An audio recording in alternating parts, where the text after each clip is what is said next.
Good morning, Love on Fire. Um, it's about 4 o'clock in the morning, and I've been up praying and crying out to God about us. I wanted to share something with you briefly.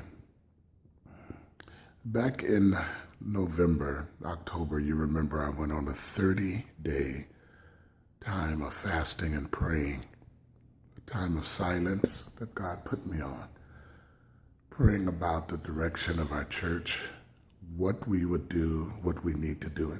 And God began to share with me that He wanted our church to be a church that was accepting and loving of everybody. But the enemy, I heard in a very clear voice, the enemy say, "I'll destroy your church before I let you become that church that is open, that accepts, and that pulls from the Holy Spirit in such a powerful way that people would be drawn to this ministry." And I saw something take place between now and that time in November. I saw the enemy begin to attack our leadership. I saw the enemy begin to bring sickness, frustration, all kinds of things begin to happen to the leadership. I saw the enemy begin to use our love to separate us. I began to see people who begin to just kind of lose interest. People begin to back away. Some people had legitimate, if you will, legitimate disunity, where some of you I haven't seen for months. Some of it is because of good reasons. Some just because the enemy just strategized in a way to just break up the love in this body.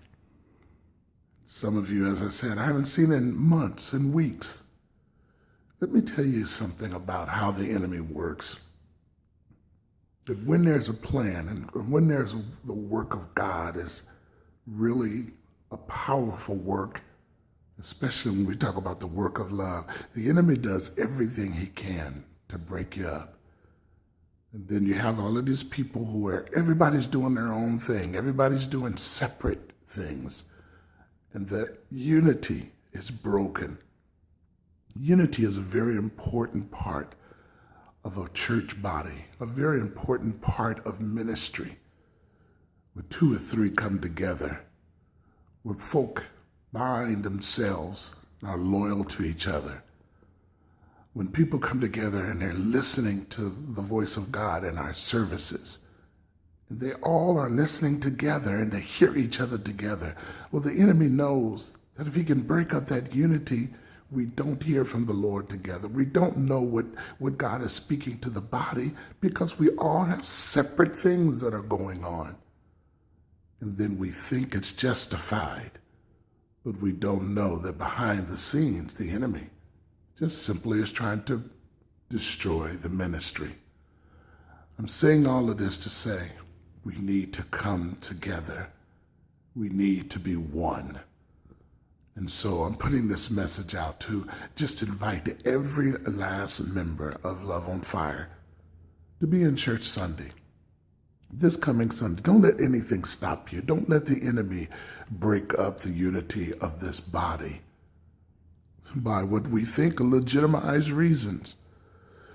Let's look beyond our own personal agendas, and let's come together as a body.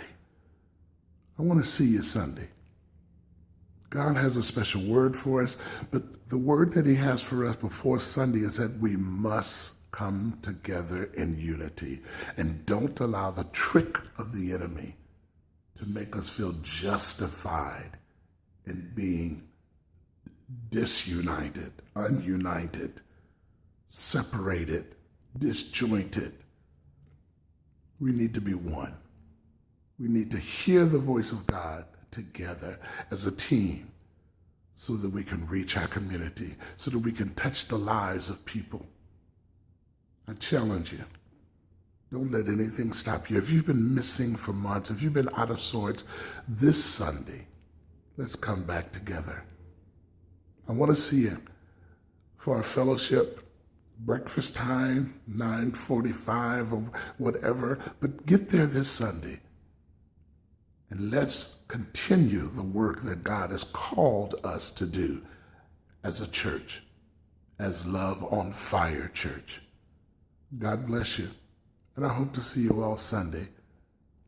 Well, it's about a little after 4 now. I'm going to go back into prayer.